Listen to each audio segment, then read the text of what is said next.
some solid strategies. He's going to run into almost a mirror of sorts with another Gengar deck. He's got a little bit of a different list, though. That's right, not playing the Houndoom. Usually the pretty standard way to play Gengar, but for this tournament, players recognized Arceus V-Star, one of the most powerful cards from Brilliant Stars. I want to counter a Dark Week meta using Gengar VMAX, and that's what Drew has done for this event and piloted it all the way to the top 4. All right, let's see how the prize cards affect our players here Hopefully in the top 4. nothing too bad. Ooh, on double VMAX. That is not great. Oh, 1. Okay, not too bad. A Battle VIP pass, you know, that means that's 1 less that you can get in the opening hand, and that's the only time they're super useful, but other than that, not terrible on Zachary's side. The 1 single strike energy is something that definitely could come up when you're trying to reach for those big 1-hit KO numbers. Yeah, so just 1 there, and it is at the top of the prize cards, so probably yeah, might not have access till the end. But here we go. We have the fist bump. We are underway here in the top 4 of Salt Lake City Regionals.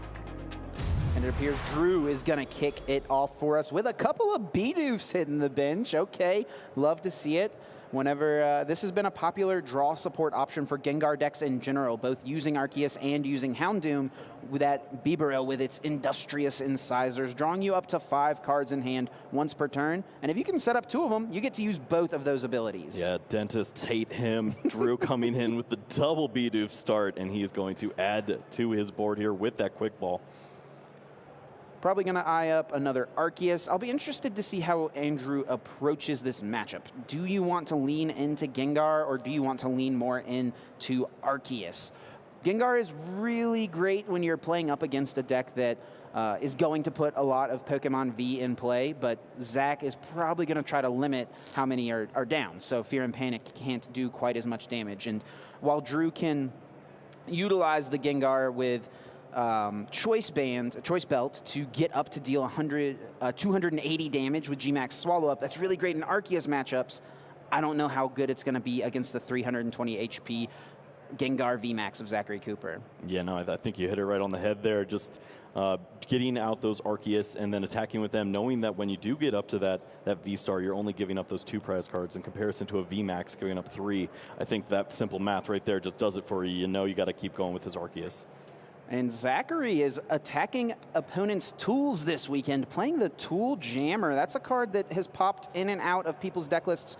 And Zachary discards a Gengar VMAX, so that is 1 less that there will be access to. But luckily, Zachary did not prize any of those Gengar VMAXs. It was Andrew that had a couple in the prizes.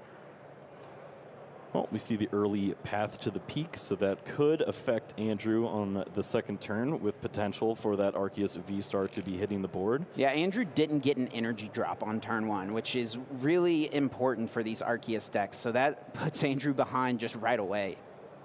Yeah, and just 3 cards in hand as well. I guess he's happy this isn't a Malamar deck. Right. Opponent's going to just start max jammering and putting those things on the bottom, and you are in trouble. Double quick ball from Zachary. That's pretty solid. And discarding 2 Path to the Peaks. Once the Path to the Peak comes in play, you can't play another one, so it's a fine card to thin out. Andrew does play those Collapsed Stadiums, which is a pretty nice card. I know you said you saw him make some pretty great plays with that earlier on in the day. Yeah, you know, when you've been around as long as Andrew has, he's been playing probably Giant Stump era, so he knows when a Collapsed Stadium is around, you can get a lot of good use out of that. Pretty solid hand from Drew. Has the Bibarel, has an Ultra Ball as well, so after drawing a couple of cards with the first Industrious Incisors, we could see the second Bibarel hit the field as well. Drawing up to 5, has that Ultra Ball, and that is the card that's brought to the front. I think we're going to see the double Beebs in play. Make it Justin proud. So double Industrious Incisors, that's a lot of cards drawn every single turn. If Drew can also find a Stadium card, we could see the Starbirth being used on the Arceus V-Star, and that can get really any pieces you need going in order to get your game plan rolling. I think Drew this turn probably just needs a double Turbo Energy to at least go with the Arceus V, right? Yeah, missing that opening energy does seem pretty pivotal here. So being able to accelerate those energy cards would be really nice right now. But we've honestly seen a lot of players kind of just take that turn off, throw a double turbo energy onto the bench, and kind of just wait it out. And you know you're going to accelerate those energies eventually by way of your Arceus V-Star. So right. They're going to be coming. But it looks like Andrew doesn't have anything right now. I think there's a little bit of a discussion going on here. Maybe, I couldn't quite tell exactly what happened. I think maybe an extra card potentially was peeked off of the top of the deck, off of the incisors. It only dropped to 5, not quite to 6. It's not quite as good as backup from Porygon back in the day. Well, we'll leave it up to the judges here. Yeah, so that could be a huge blow for Drew. And looking at the body language, I think that is potentially what has happened here. And that result, being in top 4 of this match, is almost definitely going to be a double prize penalty, and that's exactly what's happening. So the ruling here, the judge will reveal the top card to both players since Andrew saw that card. That way the knowledge gained is available to both players, and then the deck will be randomized. And now Andrew will likely receive a double prize penalty. Now that means Zachary only has to take 4 prizes to win the first game here in top 4. Yeah, that's painful to watch if you're rooting for Andrew at home, because in a matchup like this, you really can't afford to be giving up 2 prize cards by that way. So we'll see if Andrew's able to figure something out here. It looks like he is going to go ahead and use that V-Star Power Starbirth ability to get something rolling. Yeah, did find the replacement stadium, so Collapse Stadium hits the field, and now Starbirth can get 2 out of the deck. But at this point, if you know, this double prize penalty, you know, we've just gotten confirmation has been issued, is there ever a consideration for Drew to be too far behind, or is it still too early? I feel like it might be a little early still, right? Yeah, I mean, to consider scooping it up. Of course, with 75 minutes and you have a bit more time. As big as these Pokemon are, I think you got some time. Okay, but sure. Maybe if this does start to last a little longer, you could consider it. Yeah, you got to keep it in mind. I mean, you're not doing damage this turn. You get the Energy Excel, but it's not as strong as Trinity Nova. So no damage dealt, but a couple of energy thrown onto the Gengar, and then an energy thrown onto the Arceus, splitting those energies up. So I like this because Andrew understands that the game plan changed. He's now playing only to 4 prizes for Zachary to win the game. So he's like, all right, I'm going to make you work your way through this big Gengar VMAX then. Sure. We're not going to play this Arceus game. So a really nice adaptation there to try to mix things up. But that is a 3rd Pokemon V in play. Fear and Panic dealing 60 damage for each Pokemon V, so that means it's up to 180. Single Strike energy is 200, and now with the Houndoom and the Single Strike Roar, the 2nd Single Strike energy gets attached. That will boost Fear and Panic's damage up to 220 damage, exactly enough to KO this Arceus V from Andrew. Yeah, it's like he knows what he's doing. He lined that up perfectly. He has all of those energies there to take this big knockout. And when you only need 2 more prize cards, it has to feel good being this far ahead early in the opening of the top 4. And how does Drew even respond to this? I mean, I guess Gengar VMAX is going to be the thing that can take a hit the best, but you're not knocking out Zachary's Gengar anytime soon. Yeah, no, you're exactly right there. And I feel like it has to be like wild combinations of Andrew not only getting this Gengar VMAX up, but then trying to set up another Gengar VMAX, or working his way back into an Arceus V-Star, trying to clean up his bench, or doing something with those Collapse Stadium. It's so tough to make this happen now. We see a spicy little tech card there in Andrew's hand, that Hyper Potion. That's something that could come in clutch, actually, if you're trying to make a game last a little bit longer. It does work with double turbo energy, right? Yeah, and that might be something that Zachary's not expecting, because he's just trying to plan out the damage, get likely a 2-hit knockout on the potential Gengar VMAX and close this thing out. Drew needs a VMAX here, though. Yeah, Andrew could be eyeing that up. Let's see. It does not look like it's there yet. Has a couple of draws. Can use the Industrious Incisors. We see Choice Belt. That's going to boost the damage quite a bit. I think you have to hold off on benching this Gengar V, though. That could draw you 1 more card, but Andrew wisely decides to hold off. Yep. And we do see the Evolution Incense off the top there. Yeah, that's exactly what Andrew wanted to see. Needed to dig a little bit more for Gengar V Max. And Drew's looking through the deck. Does he only play 2? He only plays 2 Gengar VMAX. Oh my gosh. I just assumed it was 3. Yeah, we had the prize cards right there in front of us, and we were thinking he's 2. okay. Not only did he not have any of the Pokemon to attack with, but he also gave up those 2 prize cards early. So this game is over. Wow, and a double prize loss penalty leads to an early lead from Zachary Cooper, who ends up taking the match pretty quickly. Man, that is tough. And yeah. Of course, Andrew's been in situations like this. Oh, certainly. He's played on the big stage before. He understands what playing on stream's like. He's got the jitters out now. He's seen the worst possible thing that could happen. Oh, he's been down, he's been down 0-1 in many best of 3s, I'm sure, and fought his way back. So I'm sure he's got the resolve to make it happen, but on the other side of the table, Zachary Cooper is going to do everything to get a victory here in this second game, not even worry about a potential game 3. The winner here is going to lock up a berth to the finals. You know, by just getting to top 4, these players have locked up $1,500 of prize money, but getting to the finals means you're at minimum going to receive $2,500, and if you take down the title of regional champion, that yields you $5,000, and of course, the bragging rights, which is what everyone really is here to care about, right? You know, and we have those bronze, silver, and gold medals sitting out there too. Those are pretty nice. Yeah, usually in the past, the regional champions have received some nice glass trophies, but they've been replaced by some super sweet looking Pikachu medals. What are your thoughts on those new medals the players are receiving? I was telling Jeremy that I would just wear them everywhere.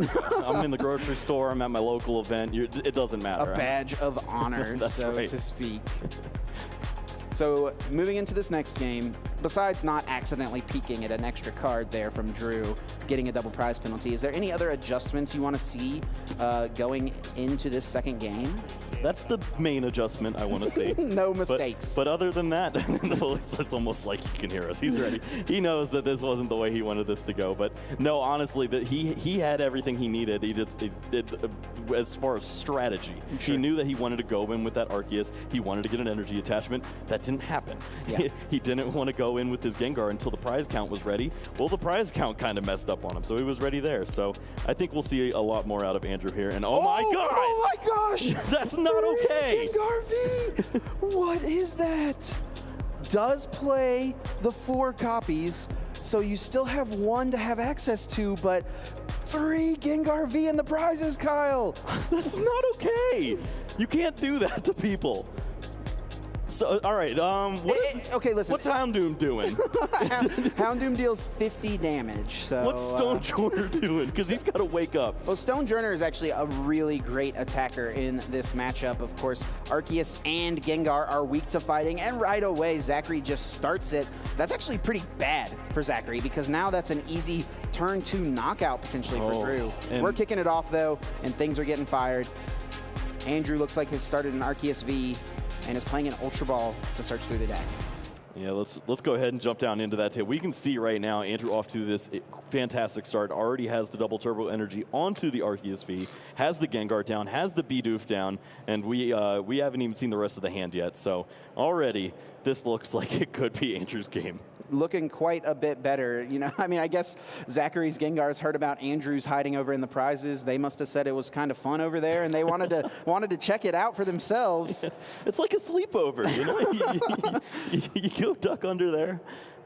Well, a research is a pretty solid way to start for Zachary. Not sure how many important resources had to be discarded, but we know Zachary's going to have kind of a hard time finding Gengar V. A quick ball can search it out, though. Oh, my goodness. Zachary's done. Yeah, just looking at the hand, we were looking through. Zachary maybe had a quick ball, but no battle VIP pass. He's just like, all right, this is over. Wow. We're going to game 3, Kyle. Come on, man. My seat's barely warm. We haven't even started, guys. Yeah, what, 75 minutes for top 4, right? And we're only 62 minutes remaining on the clock. We have not been here long enough. Wow. All right. Well, we have plenty of time to shuffle. We'll get a nice distribution of cards. Maybe they all won't hang out in Sleepover Land this time. Yeah, no Gengars in the prizes for game 3. Both of you guys, come on now. Oh. Okay. Hey, what could Zachary do better this game? Well, not start Stonejourner, not prize 3 Gengars, and draw into some decent cards off of the first draw supporter. That's a pretty solid 3-step process there to find success in the Pokemon TCG. All right, well, I've mentioned this before with Zachary on stream. I feel like this kind of deck that he plays is so much better when you have that opening VIP pass. Oh, yes. If you get that card down, at least one of them, the deck looks completely different. Those Houndours hitting the bench early mean this deck can go very explosive on the second turn. So I think that's going to be a very pivotal point here to see if Zachary's able to find those kinds of cards. And you know what? Let's stick around and look at the prize cards too, just for what's been going on here. Yeah, no kidding. So as these players shuffle up, it's always interesting to me whenever these decks that people chose to play to counter the expected meta end up playing against one another. Obviously, Gengar is a pretty solid deck on its own, you know, without considering Mew VMAX being the best deck in the format. But that is obviously a huge factor in both of these players' deck choices for this weekend. And now they find themselves playing each other, and there's no other Mew VMAX, no Mew VMAXs in the top 8. All right, hold your breath. Oh, okay, just one Gengar. We can deal with this. One sleepy lad in the prizes. That is okay. One single strike energy as well. And on the other side for Andrew, it did not look too bad. So here we go. We are going into game 3. That's right. I said game 3. And here's that battle VIP pass for Zachary. You were talking about how important this card is on the opening turn. You can, in fact, only play it on the opening turn. Very solid effect as an item card where you can get 2 basic Pokemon out of the deck and put them directly onto the bench. This is so good in a deck like Gengar where you want to just fill the board with as many Houndooms and eventually Houndours into Houndooms as you possibly can. Well, Zachary has already picked out 2, going with the Houndour and the likely main attacker there in that Gengar. We're going to see the Tool Jammer down and a Quick Ball as well. Getting rid of one of those paths, but I believe he has a second in hand. Nice. And it's always interesting to choose when to put the path in play because you might want to utilize cards like this Crobat V. Also, Zachary does play the 1 copy of Luminion V. Solid support options, but they are rule box Pokemon with abilities. So you always want to make sure that you are grabbing those cards and using them before your Path to the Peaks may come out. All right, Zachary thinning down the hand there with that switch, switching his Houndours and then drawing back up with Dark Asset on that Crobat V. Would love to find an energy attachment, I feel like, here. I don't know that I see one in that hand. Yeah, it doesn't look like it, but... Gets a second Gengar down, which isn't too bad, and a Path to the Peak could potentially slow Andrew down. Is going to hold off on playing it, though. Yeah, it almost sells a little bit to Andrew, thinking that he was going to play that, because that open bench space into potential Luminion, that might be something that Zachary's thinking about here. And that, you know, with 4 Pokemon on the bench, maybe Andrew could kind of counteract that by putting Collapse Stadium in play. Because then it's actually impossible for Luminion to come out, because the only way Zachary has to counter the Collapse Stadium to free up that bench space is Path to the Peak. What have I done? Which shuts off the Luminion. So that could be an interesting interaction. I also feel like Drew may want to hold off on putting a Stadium in play, right? Because otherwise you are risking not having an answer to a Path to the Peak. They call it a counter stadium for a reason. Right. Because Andrew's abilities are very important on just turn 2 for the most part, as far as the rule box Pokemon abilities. Well, we are going to see Andrew likely making that decision soon because the Collapse Stadium is in hand, and he does have only a few cards in hand as well. So, ooh, do you play it before the Marnie? Andrew thinks so, and yeah, I mean, this is a fine turn to play it because you saw your opponent debate putting the Stadium in play. So that is Andrew using a little bit of that knowledge that Zachary just kind of volunteered to him. You know, it looks like it, and it seems like a very strong play for Andrew. We only see the 2 Houndour, and if Zachary doesn't find a strong hand, Andrew could start to target those. And if the energies don't come down, Gengar's a very bad deck on the other side, just manually attaching. All Andrew has is a Darkness energy to attach, no double turbo energy. I believe had like some Ultra Balls for next turn potentially. What is Zach working with on this side, though? Can we see a switch and an attack this turn? Oh, I think I actually see the Luminion. Oh, no. Yeah, and no bench space.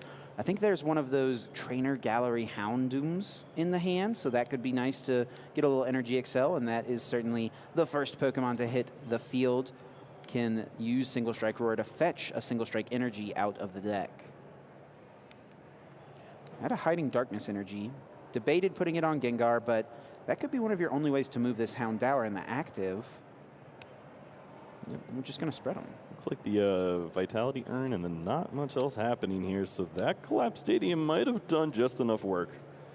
I mean, are we going to see, okay, we're going to see the energy spread to the other Gengar. I was kind of wondering maybe we'd see the little energy go on to the Houndour in the active, get a little poke in. Yeah, you know. get in there. I think Ram deals 20 base damage, plus 40 with the single strike energy. That can set up some easier numbers for you, but Zachary thinks a little bit better of that cheeky play.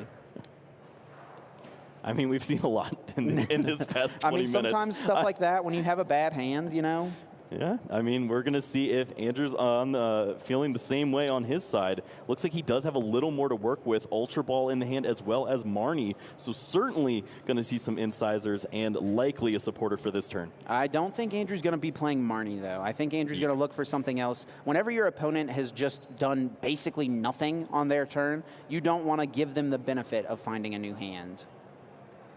Maybe a different supporter. Sure.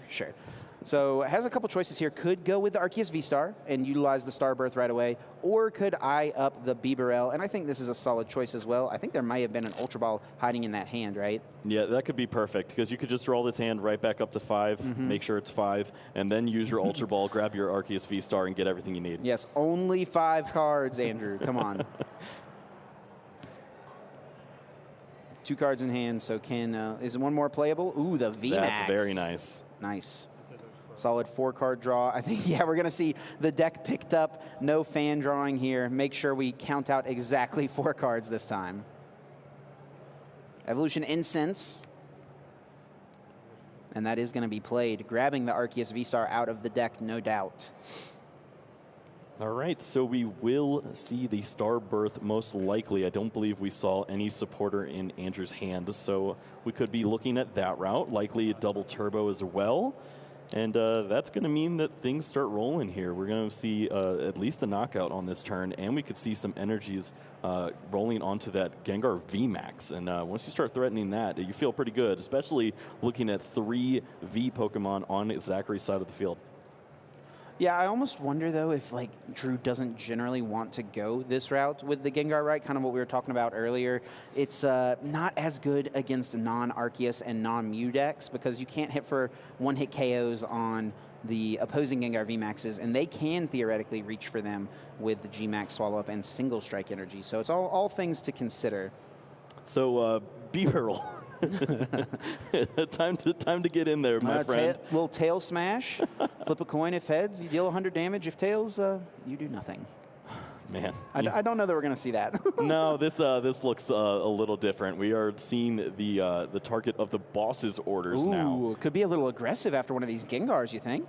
Yeah, we could definitely see that. We also know that Zachary's hand is looking pretty weak, it feels like. Maybe you go after that Houndoom. I actually chose to grab the Tool Scrapper, so Value's getting rid of the Tool Jammer on Zachary's side, potentially.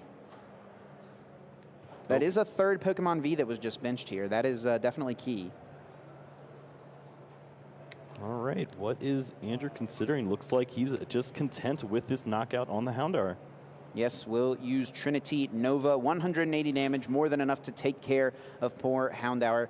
Now the question is, where do these energies go? And Andrew's going to choose to spread them out, as we've seen him do, every single time that Trinity Nova has been used for the most part. Yep, seems like a fair split there, making sure that you have access to multiple attackers throughout this game. If the prize exchange does go Arceus V-Star knockout, Gengar VMAX knockout, then you have that final Gengar VMAX in the way of Zachary taking the match. Zachary's going to kick off the turn with a Quick Ball. So now with a bench space being freed up by a Pokemon being KO'd, we could see, the Lumineon, but no, it's just a Gengar as the grab. Yeah, might see the Lumineon now and then go for the research. That's right, you did say you saw that Lumineon in hand, right? Yep. And research is the grab, discarding the hand, drawing 7. So just at this point, thinning out that Gengar V from the deck. Not a card that you're going to be able to utilize. You've got 2 in play already, and you don't want to draw any more of them later on. Now, crucially, putting Lumineon in play is a 4th Pokemon V, right? Yeah, this is very scary territory for Zachary, because now you're walking into a lot of issues with that Gengar VMAX. You're upwards of 240 damage. With amplifiers, we're talking about that Choice Belt, 270 damage. And if you continue to add these energies onto your board by way of that Houndoom, you're doing additional damage to yourself as well. The math does start to add up. And we're actually in a position where Andrew could ignore the Gengar VMAXs entirely. Could just chase down the Lumineon, the Crobat, and then eventually the Houndoom to take the final 5 remaining prizes. And we could see Andrew theoretically win this game without even ever having to KO a Gengar VMAX. Yeah, that's a great viable strategy there, and we saw him holding onto those boss's orders early as well. But it's going to be tough after a G-Max Swallow-Up hits for enough damage to take out this Arceus. That's big. Yeah, and Gengar, of course, with that 320 hit points, 300 damage would have to be the answer here, and I don't think that that Andrew has that lined up. Yeah, it would be 20 damage away from being able to make that happen. Doesn't have any modifiers. There's no Intellions in this deck like we've seen so much of, right? We don't see any Zigzagoons or scoop-up net shenanigans. Ooh, but the Tool Scrapper is able to get rid of both of those Tool Jammers, so that will no longer be a factor. Zachary does only play 2 copies of the card. Yep, so the belt is back on. We were already talking about it as if it were anyways, so sure. Scrapper was assumed. Yeah, we saw Drew grab it off of the Starbirth last turn, right? So I wonder what the strategy will be here from Andrew. You can 2-hit KO a Gengar and then knock out a 2-prizer. Yep. Or you can go boss knockout, boss knockout, boss knockout. That's a lot harder to pull off. So we may just see the 2-hit KO strategy be implemented, and Zachary would have to try to retreat out of that to make sure that Andrew doesn't just easily take the game in that way. Yeah, so the way that this is currently lining up, it looks like Andrew would be able to at least absorb 1 shot with the current Gengar VMAX that's in the active spot. So if you work on that 2-piece on Zachary's Pokemon, you'll be able to work that in and have that 1 turn to fetch that boss's orders for a knockout on a Lumineon or a Crobat V. And of course, the effect of G-Max Swallow-Up, you cannot attack the turn after you use that attack. So Zachary will have to find a switch into a different Gengar, a retreat, with the Hiding Darkness energy, and then switch back into this Gengar, or be able to power up a different Gengar on the bench to start attacking. Yeah, and we could see that be a little awkward too, because there's not a free retreat opportunity. It would likely have to be Zachary switching into a different Gengar and attacking, and we know that he's already down one of those single strike energies being in the prize cards, I believe, so less damage amplification there.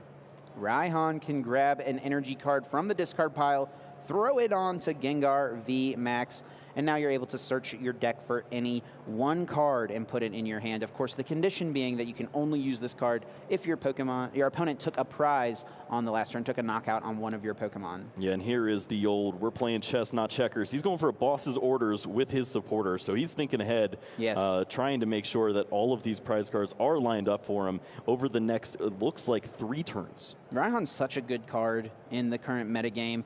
There's been so many of these, like, after you've been KO'd type cards over the years. This is a super fun one. Yeah, this always feels fun, and it's also the fact that you can do this with evolution Pokemon feels really nice. Definitely. We've got things like teammates and twins over the years have all been super good.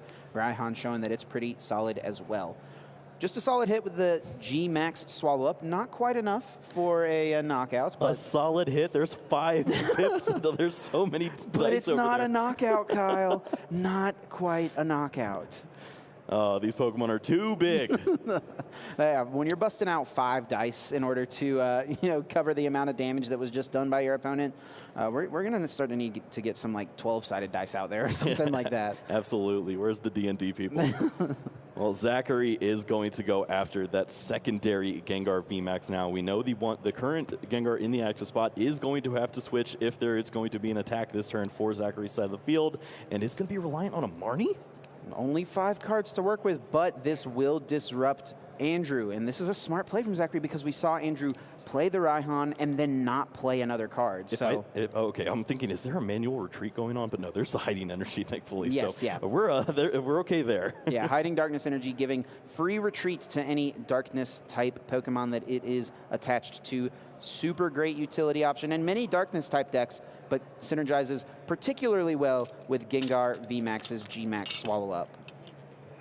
All right, so only 20 damage on the active for Zachary, so Andrew will not be able to take this Pokemon out, and Andrew was thinking ahead. He was thinking about this. He went ahead and grabbed the boss's orders, and here's a great pivotal turn for him to capitalize on that and take 3 prize cards if he so chooses. Well, it was a turn. That was the turn that Zach Marnied, right? But I think that Andrew did just draw back into the boss's orders, so he's going to have access to it even still, so that works out pretty nicely.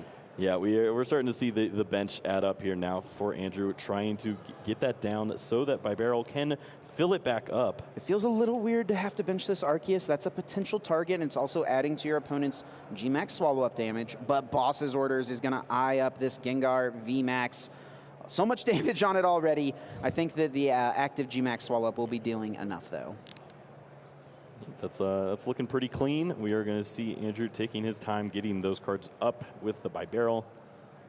5 cards drawn off the incisors. The Hyper Potion is drawn alongside the double turbo energy. No. This is huge. We can see the attachment of the double turbo. Hyper Potion heals it down to just 20 damage remaining on it. What a combo. What a play. And this makes so much sense in this deck where you're wanting to play Arceus. You need double turbo energies, but Gengar's attacks all require darkness energy. So how can you utilize the double turbos after your opponent, after you've already used your Arceus's? Hyper Potion is the perfect way to make it happen. Oh, that's absolutely what a turn. filthy. 3 prize cards for Andrew now. He only needs 2 more. Who thought we'd be in this position 20 minutes ago? No kidding. Super exciting Game 3. I wish the other 2 games had been this exciting, but nonetheless, we find ourselves in Game 3, and Zachary finds themselves with the back against the wall. Your opponent is definitely at an advantageous spot. You have 2 Pokemon V in play that give up 2 prize cards. Your opponent's just a boss's orders away from winning the game, and either of these Gengar VMAX in play can easily knock them out. What can you possibly do to get out of this? Well, this is the problem with only being able to get that one Houndoom mount. There is not a way to accelerate these energies onto the board anymore, except for one, but you're going to need to get that Vitality Urn, and then you're going to, need to draw into one and use it as your manual attachment for the turn so that you can G-Max Swallow Up? Right, yeah. I mean, you can, and I don't even know if is that even hitting for enough? You need 3 single strike energies? Yeah, so you would have to single strike, roar one, and attach one. Yes. So that would be, and that is a lot to try to hit. Zachary does not have the choice belt in this list, so it's got to be finding 2 single strike energies to try to find this KO. Needing to find that Urn of Vitality is step 1. Yeah, and especially not having it before using this Marnie, I feel like that just hints how difficult this really is going to be. G-Max Swallow Up can still hit really hard, but you're only dealing to only. Oh, we see the urn. Has the urn, but now can, with only 1 single strike roar, can only deal 290 with G-Max Swallow Up, putting you just 10 damage short of KOing the active Gengar. Well, Zachary is going to do what he can, and oh my goodness, are you kidding me? Hey, we said that we might see a Houndoom come in, a Houndour come in, and that is exactly what Zachary's out is. This is so smart. This is exactly what he needs to do. He understands that he's got that free retreat by way of the hiding energy, so he can bounce back to that Houndour. Yep. Andrew's sitting there with 2 prize cards, so go ahead, bring up that 1 prize. Get a little poke. But imagine if we saw another Hyper Potion. Are you kidding? No, gosh. I would not be okay with this. Well, I think Andrew is going to try to thin the hand down as much as possible and dig. We are digging for Boss's Orders. Boss's Orders gets Andrew the win on the next turn. Does not quite have it in hand yet, but between Industrious Incisors and Ultra Ball to find another one, we could see it. All right. Draw for turn. It is a Gengar. So you can actually play this whole hand down here. Ultra Ball can discard the Raihan and one of the 2 basic Pokemon. You can bench you can't bench the other basic Pokemon because of the collapsed stadium, so that does not quite work. But that switch is a burnable card because it can go into the other Gengar. Yep, and if you do need the choice belt perhaps, then you can go ahead and switch back, but obviously you're going to have plenty of damage by way of the G-Max Swallow Up. does find the Arceus V-Star. That Starbirth has already been used, but this is a card you can thin out of the deck, and there's no Bibarel in the deck. I have to imagine that would have been grabbed. I don't remember seeing that in the prize, but I guess it must be. Yep, unless it fell into the discard Could early have happened, on. yeah. But still, 4 cards are going to be available for Andrew, looking for that boss's orders to clean things up, and what has been such a wild ride here in the top 4. Oh, yeah. Switch can go into the other Gengar V. Industrious Incisors will see 4 cards, and I believe at least 2 boss's orders were in the deck there. Let's see it. 4 cards to come.